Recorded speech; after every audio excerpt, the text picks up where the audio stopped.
listeners, and welcome to another exciting episode of Silicon Dreams on Radio Zindagi, where we navigate the future of tech one conversation at a time. I'm your host, Tejaswini Satish, and I'm thrilled to bring you today's show because today we have a truly special guest joining us. Before we dive in, a big thank you to all of you for tuning in. Your support and enthusiasm keep us going strong. Now, of course, without further ado, let me introduce our guest, Rob Whitehead, co founder and chief product officer at M Square. Rob's journey began at Cambridge University, and over a decade ago, he co founded Improbable, where he played a crucial role in developing groundbreaking technology for their suite of products. More recently, he's been leading product development at M Square, a network of interoperable metaverses. Rob is also deeply involved in building the developer community around the Metaverse Markup Language, MML, a new standard designed to create a composable and an interoperable metaverse objects. Rob, it's a pleasure to have you with us today, and thank you so much for joining us. No, thanks for having me. It's always our pleasure. So before we dive in, I'm pretty sure everyone knows about your story from being the Cambridge visionary to, coming up with Improbable. But I hear there's a very insightful backstory that might get us right on track to where this podcast is going. So if you could tell us more about it. Yeah, can do. So before uni, I really got introduced to the idea of the metaverse with a world called Second Life, which is really popular in the 2000s. And when I was 14 years old, I joined it. I shouldn't have been. You have to be 18 to go there, but I got my parents to sign me up. And Second Life was an amazing kind of early metaverse of the time where you had thousands of people in the world interacting. Everyone could build things. There was a real economy. And it's where I learned to program. I had mentors and people there. And it really kind of captured my imagination of what the metaverse could be. The reality was, the technology is 20 years earlier than we have right now. And a lot of the technology standards, the technology performance, quality of machines wasn't where it is now. And there were restrictions. So when it really got successful and big celebrities showed up, only 50 people could be in the same space at the same time. So when you had these really popular, amazing experiences, you only had those things happen. And, you imagine me as a teenager just thinking like, what could the future be like? This is such an amazing idea, but what could it become? And that's when I met Herman in Cambridge, and we founded Improbable around the idea of, building the next generation of technology for the metaverse. And yeah, it's been a long journey to get there. But, now the experiences we see today are a lot like the vision I thought about back then. So it's just kind of fun to see. That's really nice. I'm so glad that your Eureka moment in the Cambridge University led to something as awesome as Improbable. And your journey is truly phenomenal, but then the journey of Improbable in itself is not any less. So let's talk about, I think in 2021 is when you started Morphis, if I'm not wrong, and that has displayed a lot of capability to host thousands of simultaneous players. I think you also integrated with Scav Lab's 4,000 player event and Alexa's K-pop experience as well. But then a backstory to this could also be some of the technical hurdles that you could have faced while achieving such a milestone, say be it low latency or handling large scale interactions in real time. So what kind of advancements or solutions did you have to deal with some of these barriers? Yeah, it's a great story. So we started working on Morpheus during lockdown. It was during COVID. And as a company, we weren't able to gather together. And we asked ourselves, like, what would it take to build metaverse technology, which allowed every single person to be in the same space at the same time? They could see each other, interact with each other. Everybody could be custom avatars and characters. And this is something we'd never really seen been done before. So we tried to kind of go ahead and go and do it. And yeah, the result was a pretty amazing breakthrough. And to do it, it really didn't require solving it wasn't one little trick to solve it. It required us going into game technology, and every single layer of it we had to pretty much re-implement from scratch to make that possible. So we had to go into redoing all of the rendering of characters from scratch. We had to fix the networking challenges of sending all that data out to so many people. We had to solve some of the simulation challenges of how do you have all the kind of compute in the cloud coming together. And yeah, the result is, we can get between 15 and 20,000 people in the same virtual space at the same time. For a bit of context, when people hear about millions of people playing games like Fortnite, there's not actually a million people in the world at the same time. If you look to your left and your right for one of these concerts, you might see 50 people. It's like the difference between being at a sports game with a big stadium and watching it on television. It feels different to be surrounded by these thousands of people. So yeah, that's the big innovation for us, has been taking, what are typically sharded, siloed experiences and bringing them all together and having everybody being able to see everybody. And just for a bit of kind of understanding around the maths behind that, if you double the amount of people in a virtual world, you don't double the amount of data you have to send. You actually quadruple it, because everyone needs to know what everyone else is kind of like seeing and is interacting with. So as you start to scale from, these worlds normally have about 100 people in them. If you're going from 100 to 10,000, it's not 100 times more data. It's actually 10,000 times more data you have to send out. So you can just see the amount of kind of optimization and systems we had to go do. And some of the techniques there as well, we can maybe go into more detail on, but it was around the time a lot of more interesting machine learning and AI models were coming out. So really analyzing the data to compress it as low as possible when you're sending that out is something we were using a lot of AI techniques for as well. That's really nice. So, I mean, to me, the way that Morpheus enabled lots of players at the same time was kind of like a remarkable feat of engineering. It required, such a high level of network infrastructure and server architecture that I can't even begin to think of how you guys pulled it off. But then this is me not even starting to get into what you guys are into. And then let me go into something that I found more interesting, which is how you manage to establish a touch point with so many people within the metaverse community, be it Twitch streaming with Jitter or interactive K-pop events with Cosmopop or Caricature. And this in itself is a characteristic of a leader in the space. So, are you looking to leverage this position of a leader into building more companies or more players within the metaverse community? Yeah, definitely. So, whilst I look after M Squared, which is our metaverse platform, which is building the underlying technology, M Squared's part of the wider company of Improbable. And Improbable is increasingly becoming what we're calling a venture builder. So, we're helping to set up and build new companies in the space of, metaverse, virtual worlds, AI, some blockchain technologies. And there we're taking quite a wide view of finding all the different areas that are going to be disrupted by new technologies coming around. From the M Squared perspective, if you think about more, not even from technology, but from a social angle, what is enabled by having tens of thousands of people to gather and hang out together in a virtual space, it goes beyond just gaming. Actually, giving them all guns and having them running around shooting would be like the default thing the game industry does.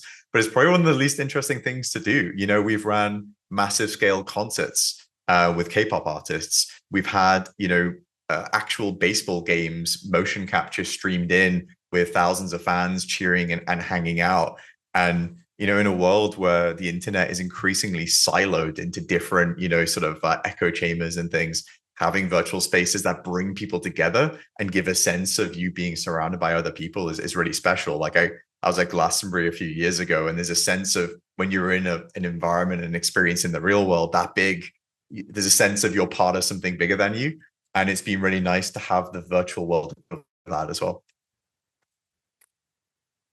That's really nice. And this introduces us to something where interoperability becomes the key of running communities like this. And with Improbable establishing their footing in pretty much gaming, music, sports, anything that you can think of. I'm pretty sure that M Square will play an important role in digital economies going forward in the future. And there might be some more innovations that Improbable is up to. And could you give us throw some more light on, how do you think M Square is gonna shape the digital economy of tomorrow?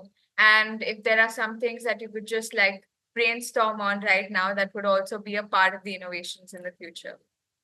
Yeah, for sure. I think maybe two things to talk about would be interoperability and also blockchain technology and maybe the limitations of it so far, or the kind of maybe not yet fulfilled promises of it. So from the interoperability perspective, if you go back to the examples of these sports environments, concerts, imagine if when you went to a baseball game and you bought like a jersey or a baseball cap, when you left the baseball stadium, you had to hand them back. That's kind of what traditional games are right now, right? It's like you buy a cosmetic or you buy something in one world, and it's completely locked down, and you can't take it from place to place. And there's actually a couple of reasons why, like there's economic reasons in terms of, why am I incentivized to have content not from my world being brought in? There's kind of regulatory and safety reasons, like how do I check that this stuff is coming in, it is acceptable and makes sense coming in. And this is very much one of the problems that M Squared's been trying to solve as well. We're in a point today where if I'm trying to build a virtual world, I either build it inside of Roblox or Unreal Engine for Fortnite or one of these places. I essentially are part of their kingdom and their way of doing things. I give them most of my money. I have to abide by their rules. Or I try and build something myself, and I'm building something completely from scratch using a game engine, usually costs millions of dollars, and now I have to build my own kingdom from scratch, right? I have to build all of the assets. I have to build all the things that people can buy and solve all that problem. So we're seeing this kind of new middle ground where you get to own your own metaverse, just like you own your own website. It's like your own metaverse, your own place you can go. It's your own account system, your own economy. But you're powered by kind of all these tools that we're giving you out of the box to go and develop. And on top of that is the idea of having an interoperable network of objects where you can buy something in a baseball stadium and then you can go and wear it in a concert, or you can kind of be in a Web3 space with something like, the Bored Ape Yacht Club or some of these other projects, and those assets can work in those other places. And for us, we're very agnostic as to whether it is Web2 or Web3. They're just different databases you can read from to work out kind of what you're holding. And that's probably a good segue onto the blockchain story. So M Squared has, I guess, what we call an omni-chain story. We really are about respecting ownership in whatever place you want to, whether it's a database or whether it's one of increasingly dozens and dozens and dozens of blockchains that are spooling up all over the world. But there was kind of a dream of blockchain around when Ethereum was launched, which was like whole applications and whole systems were going to run on top of the blockchain. There were the early games with Ethereum where it was like a Tamagotchi game where all of the interactions and systems and growing eggs and hatching them and breeding was all coded on the blockchain itself. But as more and more usage happened there, it got more and more expensive to do that. And the result is people don't really use blockchains for anything more than just ownership and maybe, things involving money and DeFi. And our dream is we kind of want to think of it as almost like a massive scale game engine where you can put on logic and behavior beyond just an economy. And that kind of goes back to what the vision of it was. So there's a project we've been working on called Somnia, which is starting to work on a blockchain which is compatible with Ethereum, but has maybe close to 100 to 1,000 times more performance out of it. And we're specifically targeting this idea of these real-time applications where genuinely the whole thing is actually running on the blockchain and allows, ecosystems and communities to actually build on top of each other's work because all of it is running in this decentralized environment.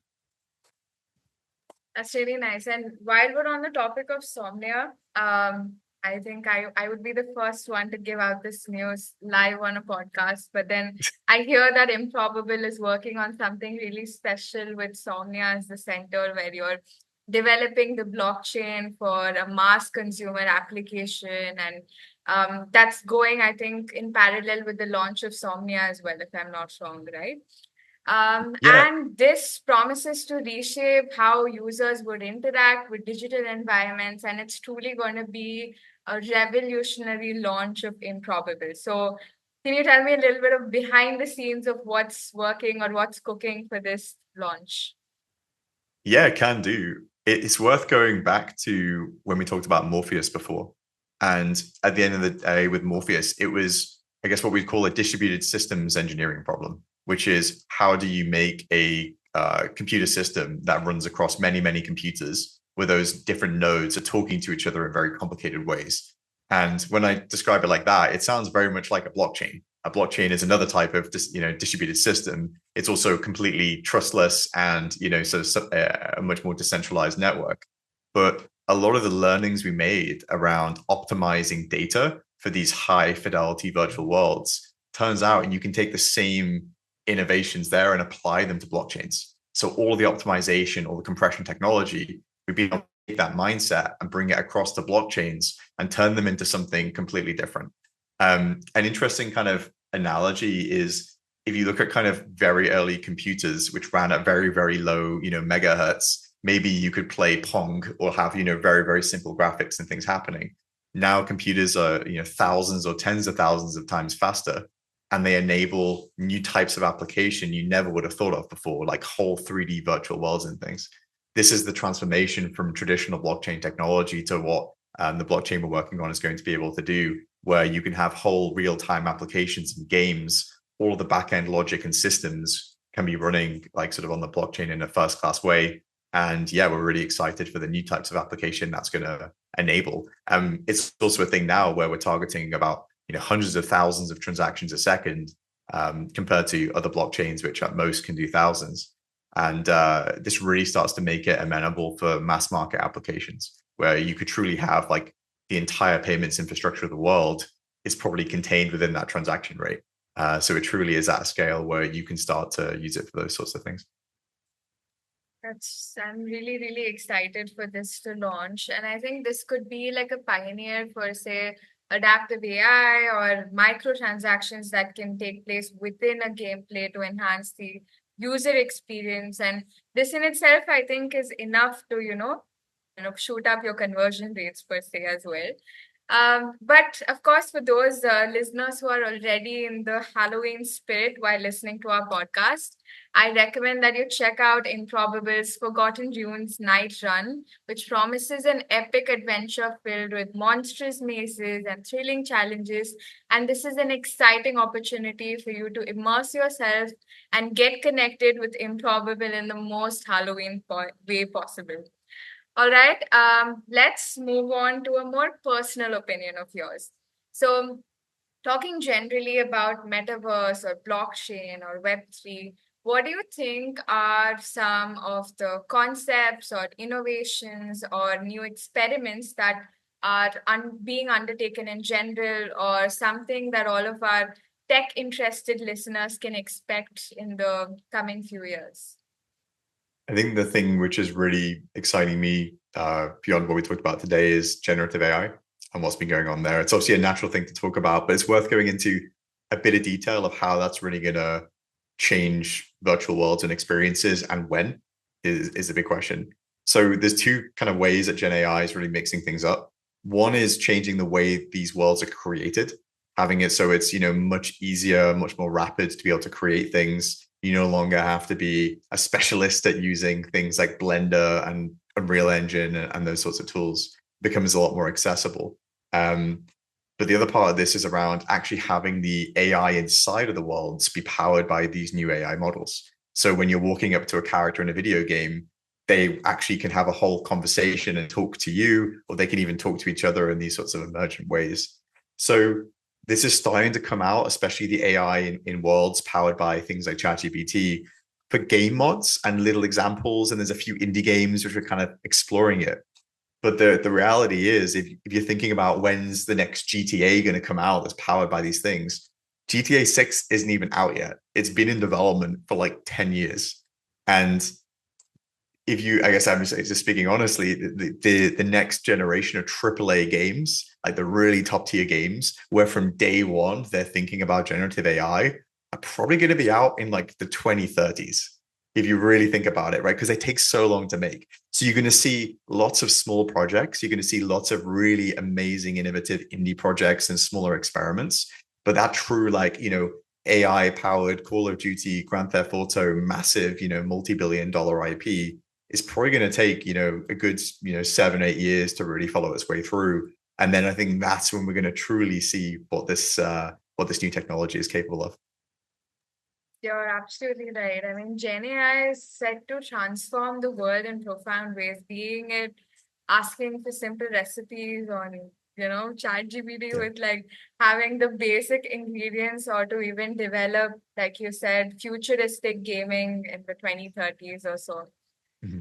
I think with that, it's been a pretty insightful and a fruitful and more than that, an exciting discussion with you, Rob.